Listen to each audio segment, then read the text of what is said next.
Hello, listeners, and welcome to another episode of the NKNews Podcast. I'm your host, Jacko Zwetsloot. With me today in the studio is Chad O'Carroll, the Managing Director of Career Risk Group. And please remember to review our podcasts on the iTunes or Apple Podcast app for a chance to win a free subscription to NK News. Chad, what have you been looking at these days? Basically, I've been working for the last few months on an investigation about a supposed NGO and a network of related and often unrelated social media accounts that ostensibly have been working to promote human rights in North Korea. Probably on the surface doesn't sound like something that you should investigate, but there were a lot of very strange things that came to light. So it's a kind of, agitprop, sort of propaganda for North Korean human rights and anti-North Korean regime? Is that what it is, more or less? In a nutshell, it's basically an entity of sorts that sole purpose seems to be to try and create online materials that are widely shared by people on social media that are very critical about North Korea's human rights record, and also in particular about Kim Jong Un, the supreme leader of North Korea himself. And you say online materials, but they are They're cartoon images, infographics, and videos. So let me start by explaining how this all came about. Sure. Because I think that will sort of raise some of the red flags. I was followed on Twitter, must have been late last year, by this organization called FHRNK. That stands for Human Rights, Freedom and in North Korea, a strange transliteration. Yes. Anyway, I clicked on the website. The first thing that was a little odd was, for such a depressing subject, the header of the website had what appeared to be graphic designed, quite professional image of a beach and palm tree and like a kind of sunny scene on an island. That was a bit weird. The website seemed to be mostly posting like news clippings, and also From which media outlets? From mostly organizations like VOA, Radio Free Asia, etc. Okay, so it's all in English. In English, and there were some translations in Korean, and then there was some cartoons as well, a couple of petitions. Nothing too odd. Okay. Really, it looked like the work of a group of students. How was the level of English in the cartoons and the petitions themselves? I would say pretty good. It definitely didn't seem fluent, natively fluent, which was a bit odd because the entity presents itself as a quote-unquote not-for-profit based in Los Angeles.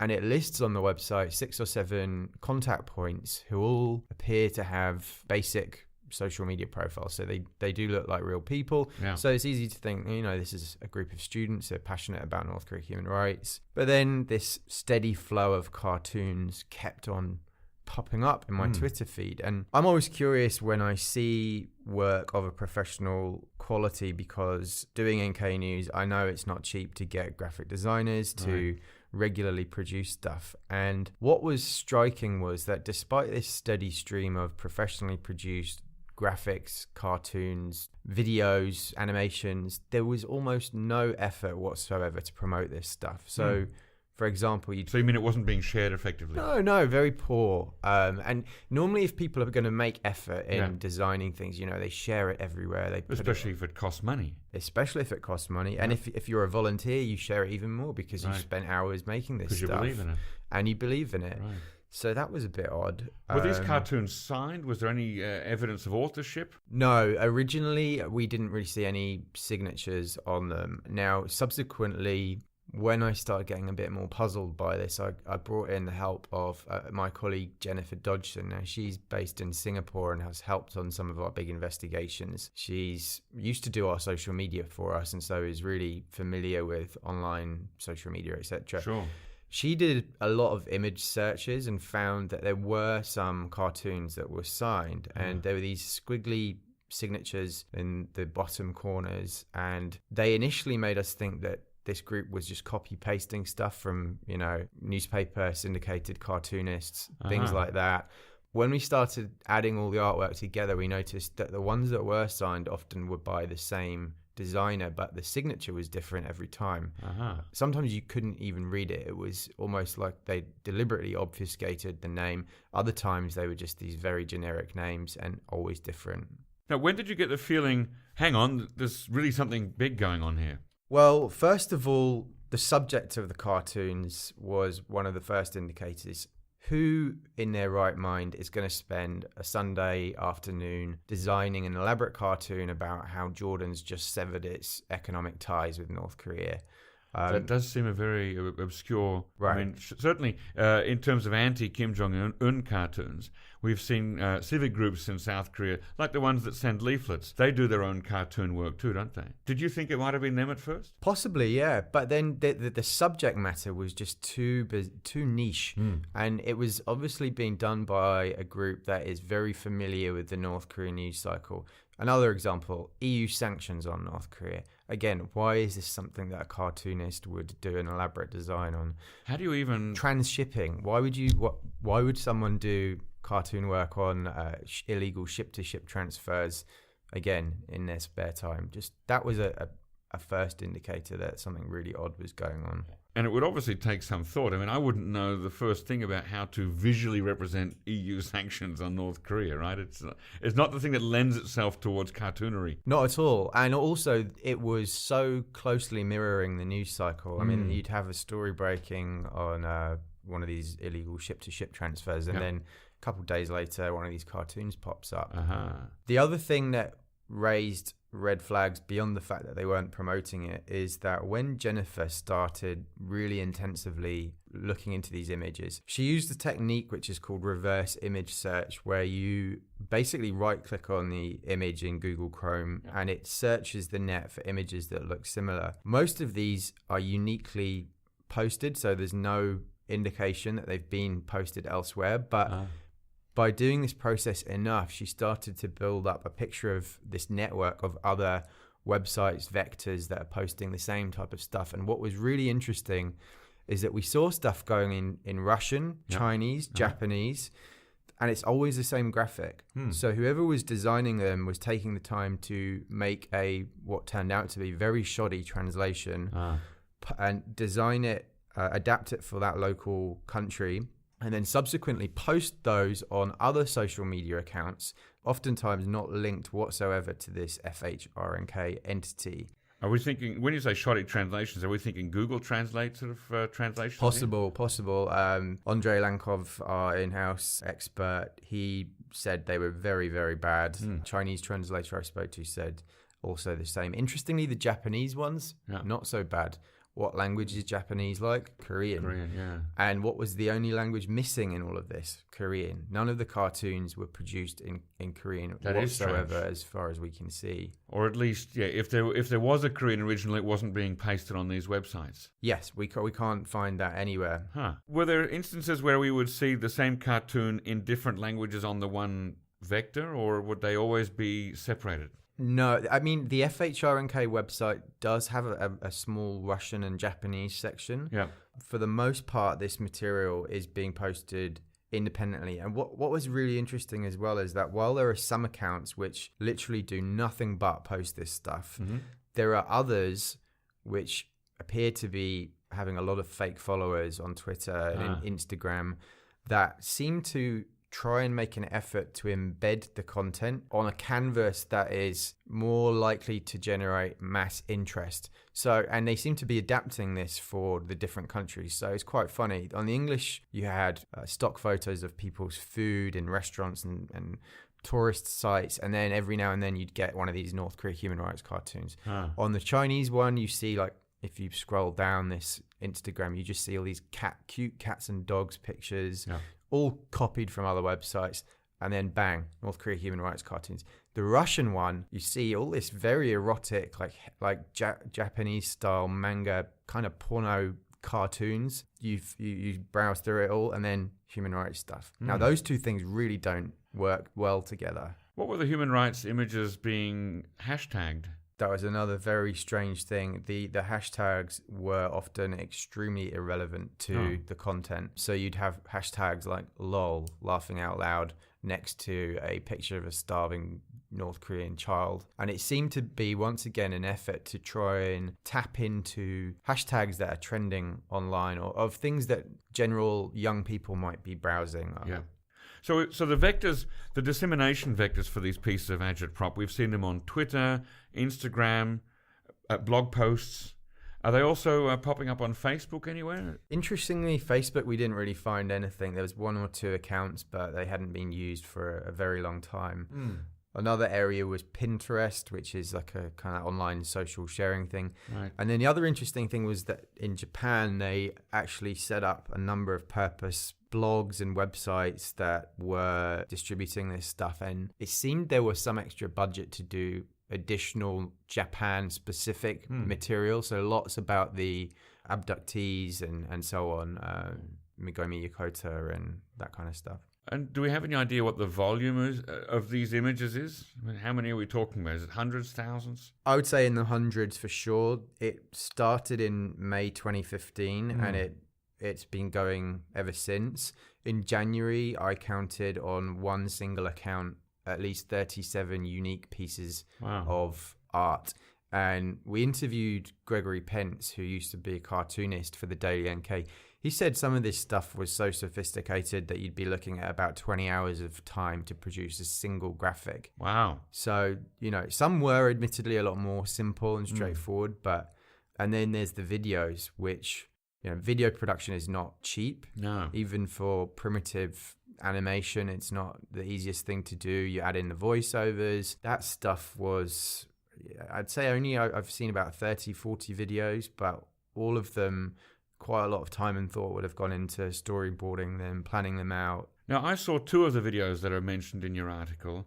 One of them, If a Bomb Falls in San Francisco, and the other, We Have to Send Kim Jong Un to the ICC, voiced over in English, which costs, I used to work in the voiceover industry here in Korea, and I know that just renting the studio, getting the actor to come in, having a producer, an editor, that cost quite a significant bit of money. That's not just something that a hobbyist would be able to do. And as it happens, I did a bit of sleuthing myself. 2 friends of mine who still work in the voiceover industry were able to identify the voice of the young man who did the voiceover. So I called him up to ask if he would remember who the client was. But unfortunately, he told me he didn't remember doing the jobs. He'd never actually seen the videos. He probably just was given the script and did it without any visual cues. And he believes that he would have been paid by the studio rather than by the client directly. So unfortunately, we can't trace it back very far, but we can say that, clearly it was produced professionally, because a professional voiceover actor who doesn't do this stuff for fun, he was brought in and paid and did the job. So there's definitely some serious money involved in the production. But it's strange that the vector for these videos, I saw them only on the video sharing website Vimeo.com, which is nowhere near as big as YouTube, is it? Right. So it doesn't have anywhere near the hits. And when you do if you're searching on YouTube, on Google for something like this, it's more likely you're going to get a YouTube hit than a Vimeo hit. So it's a strange vector to be sending it out in, don't you think? It is, yeah. And I think it speaks to the shoddy nature of the distribution effort of this whole thing. On the one hand, the more I got into this investigation, the more a voice in the back of my head was saying, Chad, why are you wasting so much time? This stuff has had zero impact. It's clearly bizarre, but at the same time, does it really have policy relevance when no one is watching it? But that was really what motivated me to look into it more, because like you say, why make all that effort? Right. Posted on a Vimeo website, and when at the time of publication there were 14 views on each of those videos. Yes, and by the end of this week, I think 3 of them were mine. The account name on Vimeo, if I remember correctly, was Iris West, which is just a generic English name. It's not related to the FNH. Well, interestingly, the Iris West name, the way we found it was initially, it was posted on the FHRNK website as a person who was involved in that website. And for some reason, during the latter, I'd say the last month of the investigation, that name disappeared from the website for some reason. Well, now, Chad, who do you think is producing all these things? To answer that, I think we got to first look at where is this stuff coming from. And you've already given some very strong circumstantial evidence that this was being recorded, at least the videos, in Seoul, in South Korea, where we are right now. Right. At the same time, I sort of gathered a number of bits of anecdotal evidence which showed a few things. Firstly, on the surface, the FHRNK website, it says it's based in LA, and it says there's a guy called David John, another generic name, who is behind it. David, I tried to email him multiple times. So there was an email address on the Blogspot website? Yes. Wasn't it? Okay. And I tried to contact him, no luck. But when I got his email address, it was, I'm just going to say it, enara13579 at gmail.com if you'd like to try and contact him. Firstly, Enara, that doesn't sound like an American name. No. And also, as you know, in Korea, people often put birth dates in email strings. And I wondered if the 13579 might be someone born on the 13th of May, 1979. Now, that email, when I searched it, it got linked to another one called Linara. That's sometimes a name used for women in Korea. Not too common, my Korean colleague tells me, but it also means this country in English. That alone is not much evidence, but I managed to, although this person didn't reply, there was one person on the website that did reply, a Spanish translator who I spoke to and asked what his involvement with this project was. And he said that he actually didn't know. He was contacted out of the blue and he'd been helping, but he forwarded me an email that they'd sent to him. In emails, there's what's called an email header. It contains a kind of fingerprint of where the email came from. The problem is when you send from Gmail, it actually hides the IP that it was sent and uses a Google one. So that was one way we could normally find the identity. But also in the email, you see the sending time, sender's local computer system. And we saw that was +9, which is the South Korean time zone. We also saw that the keyboard character set was one that supports Korean input. Okay. Secondly, we looked into the images. I downloaded dozens and dozens of these things. Most of them were clean, but a few of them, the person who uploaded them had forgot to wipe the Adobe Photoshop information. And we saw again that +9 time zone. And we saw it in pictures posted from 2015 right to present date from completely different artists. Thirdly, we looked into a Wikipedia account. As you may know, Wikipedia records who is editing stuff. There was a bizarre Russian language entry about FHRNK. The person someone had taken the effort to create fake usernames to edit the bulk of it, but there was one or two edits that they'd forgot to log in to make, and those IPs came from Gyeonggi-do in South Korea. Perhaps more circumstantial, all of this content is posted daily between 1 p.m. and 5 p.m. South Korean time. So all of that together almost certainly suggests this is coming from South Korea. So the question is, who would pay for such a long-lasting effort? I spoke to 15 people working in the North Korean human rights scene in total now. None of them know who this entity is. And they all pointed out that even if this would be a NGO effort, they would at least engage when you try and speak to them, but there was none. I should interrupt and say that I also spoke to a young man, Che Song-guk, who is a published cartoonist originally from North Korea, who became famous in South Korea for his webtoon Rodong Shinmun, describing his experience of settling down here in Seoul. And he told me he'd never seen these cartoons and had no idea who was producing them. Right.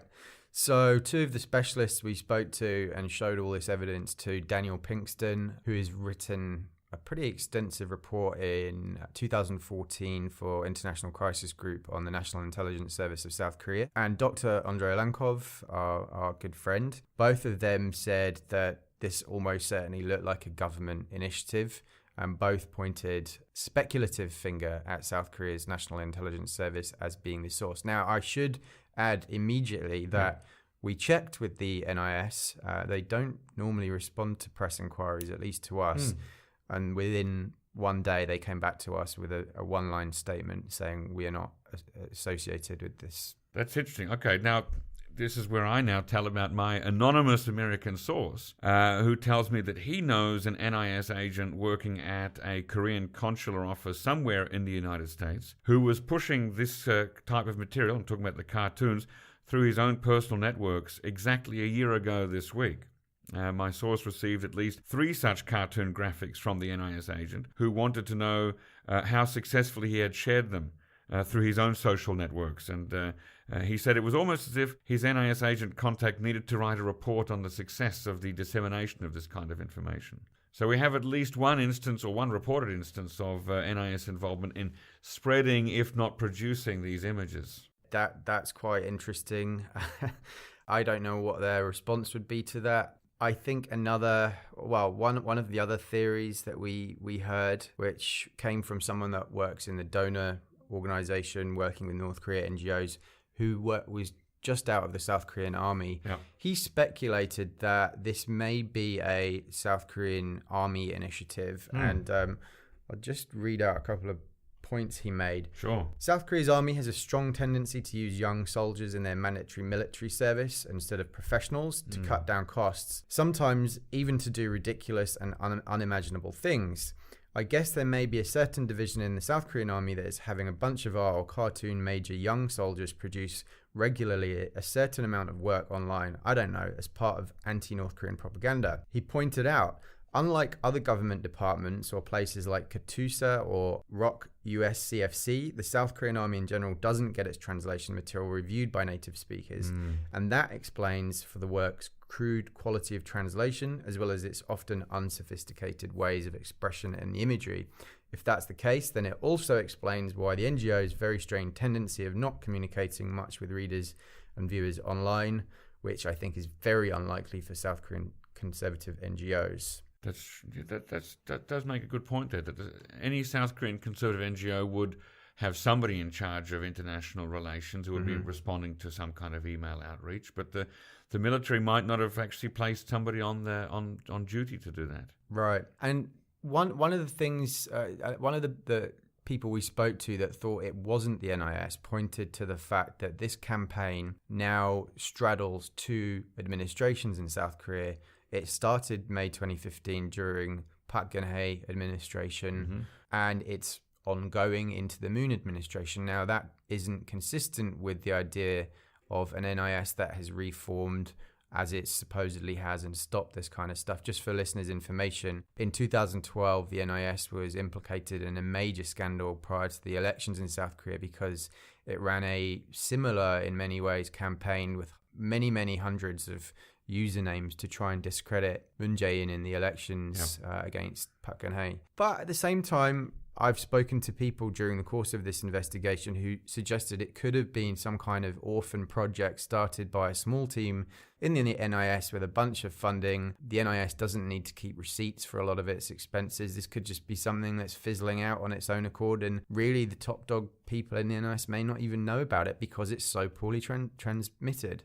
That's quite possible. Now, you did say that it's still ongoing, but since your story went live on March 6th, and I should, for the listeners, tell the title of the story so they can find it on nknews.org. It's The Mysterious Network Filling Social Media with Anti-North Korea Graphics. Since that story went live, some of the accounts have gone offline, haven't they? That's right. This Lee Nara individual, their blog has disappeared, their email's been deleted.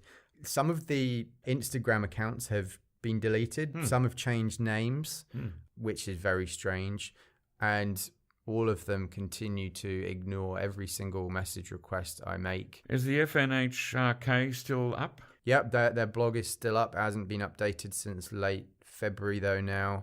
The translator from Spain that I spoke to after he saw the article we published, he was very anxious about having been involved in this, and I can understand because I know he volunteers a lot for different organizations, and to be involved in something like this without realizing that it's not what it says it is probably quite upsetting. Your article mentions the Cholima Self-Defense League. Have I got the name mixed up there? Yes. This was the organization that when Kim Jong Un's half-brother, Kim Jong Nam, was assassinated in Kuala Lumpur airport last year, the Cholima Civil Defense Organization, they emerged out of the blue and presented Kim Han-sol, the son of Kim Jong Nam, and said that they'd protected him and there'd been this elaborate pathway to bringing him to freedom somewhere. We don't know where that is. What's odd is that the usernames in this network have posted, I think, 10 or 11 designs, graphics, cartoons about Cholima. It's more that in my analysis, it's more than any other subject they focused on. During that whole period, there was a lot. Some of this stuff was pretty outrageous, to be honest. For example, graphics? There was one that portrayed Kim Han-sol as Kim Harry Potter, with this bizarre, very elaborate, almost like oil painting showing Kim Han-sol. I'm not a reader of Harry Potter, so I didn't fully understand. But there was also another interesting one, a cartoon which told readers, what to do if they see North Korean laborers overseas. So give them this pamphlet about Cholima and help rescue a North Korean or something like that, which is not something I think most governments would recommend that civilians get involved with, especially when the only way Cholima can help is through an email address. Obviously, North Korea and South Korea have been involved in some sort of psychological warfare or Psy-war since the Korean War in 1950, and that includes leaflet drops, loudspeaker, radio broadcasts, and so on. Often the target of propaganda is people on the other side of the border. Sometimes it's internal populations. But in this case, it seems that the target is exclusively non-Koreans. As you say, the cartoons don't appear in Korean. They only appear in English, Spanish, Russian, Chinese, Japanese. People outside Korea. Why do you think this is? What's the point of it all? I suspect that the point of it is to try and influence global opinion about how dire North Korea is, how dire Kim Jong Un is, in every way if possible. It's almost like an effort. If South Korea were to have pursued a maximum pressure policy, which it kind of was doing at the tail end of the Park Geun-hye administration, this would make complete sense within that framework. It's just another vector to apply pressure, embarrass, undermine North Korea in any way. Honestly speaking, if some of these images had gone viral, they could have had a very, very wide impact. Some of these pictures you see at the front of websites like Reddit, Imgur, etc., you can get millions of people seeing them. And if it's a compelling design that can embarrass the North, it's just one more way the authors of this campaign can discredit the North Korean leadership. So these videos and cartoons never appeared on Reddit? Never got picked up? No. I mean, the best I saw, there's this strange website called Funny Junk, which is just for posting like random cartoons. They had a few cartoons that picked up a few thousand views there.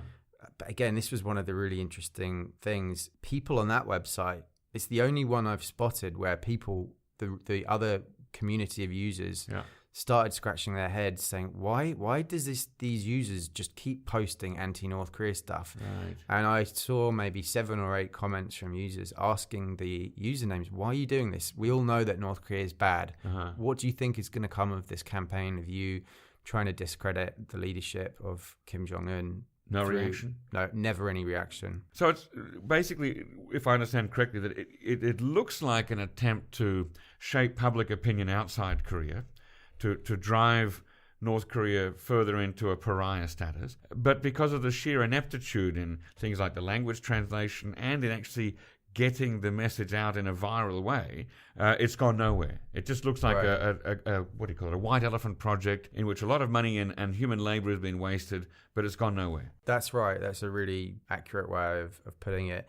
One other thing that it did do that we haven't touched upon, which is a bit more relevant for policymakers, is there were several attempts to launch petitions, all about things that I would say more conservative-leaning folks in South Korea would want. For example, there was a White House website petition to relist Kim Jong Un the North Koreans as a state sponsor of terror. There was a bizarre multi-vector campaign for Russia to end all trade with North Korea. I clicked on some of these petitions, sometimes 5-6 votes. Really poor effort. What was the biggest one? The biggest one was on the White House website, We the People, it's called. It's an official website. If you get over 100,000 votes on something, some organ of the US government has to take action. They got about 1,500 votes, but then the vote got pulled by the White House website. And when I looked into it, it seemed to be pulled because artificial voting had been involved. That's a bit more sinister, because if those kind of campaigns do work, then it's a very clear example of someone trying to manipulate democratic government, as has been accused of Russia so much recently. Well, indeed. Look, and if the best that they can get is 1,500 votes, they're not doing very well then, are they? No, I think they need to hire some social media specialists next time they do this. Now, are you hoping for, in the wake of this story and perhaps this podcast, are you hoping that somebody will come out and say something more about all this? Yeah, if you're listening and you do know anything about this, I would really appreciate if you could send me an email. It's chad.o'carroll@nknews.org. That's chad.o'carroll@nknews.org, 2 R's, 2 L's. I really want to get to the bottom of this. It's one of those stories where I feel we haven't done our job as a news company because we're presenting an unfinished story, but we really did get to a brick wall. It's fascinating that you've been able to find someone that is involved with the voiceover. Yeah. Perhaps that can bear fruit if they're able to figure out who the client was. Equally, though, we may never know, especially here in South Korea where there are laws about defamation that I've got to emphasize that the NIS did say that they're not part of this to us in their official press statement. So almost like a legal disclaimer, I need to say that there's a lot of speculation about that particular aspect. These are allegations that are at this stage unproven. Correct. Right. Well, Chad O'Carroll, thank you very much for joining us in the studio today. Thank you, listeners, for listening to our NK News podcast. Don't forget to rate us on iTunes or the Apple Podcast app for a chance to win a free subscription to NK News. Keep checking nknews.org every day for your North Korea news. This podcast was produced by Arias Dare and facilitated by Chad O'Carroll and Christina Kim. Don't forget to listen next week. I've been Jacko Zwetzer. Thank you for listening.